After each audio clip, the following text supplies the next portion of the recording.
Општина Кочани и наредната 2016 година ќе го субвенционира градскиот превоз на подрачјето на општината со учество од 50% во цената на билетот за јавниот градски превоз.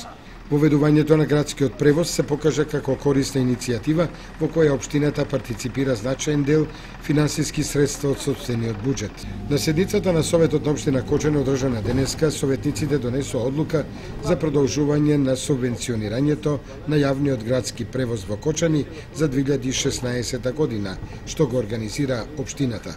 Веќе трета година поред ќе продолжиме со субвенционирањето на јавниот превоз со 50% од билетот, од цената на билетот, и ако минатата година, односно оваа тековната година, завршивме со 80.000 патници, што е двојно повеќе од колку што беше во 2014, очекуваме дека 2016 година ќе имаме околу 100.000 патници и токму заради тоа од буџетот издвојуваме 1 милион денари за субвенционирање на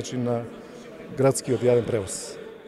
Врз основа на дозволата за општински линиски превоз на патници издадена од општина Кочани, градскиот превоз се остварува на релацијата село Оризари, место викано Бавчалук, хотел Национал, и обратно со термини на поаѓање од 8, 10, 12 и 16 часот од село Оризари и 9, 11, 13 и 17 часот од хотел Национал.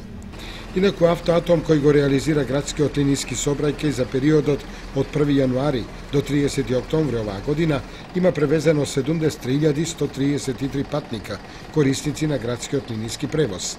Автоатом наплатува билет по цена од 10 денари, а општината Кочани за секој продаден билет на Автоатом му дотира уште 10 денари.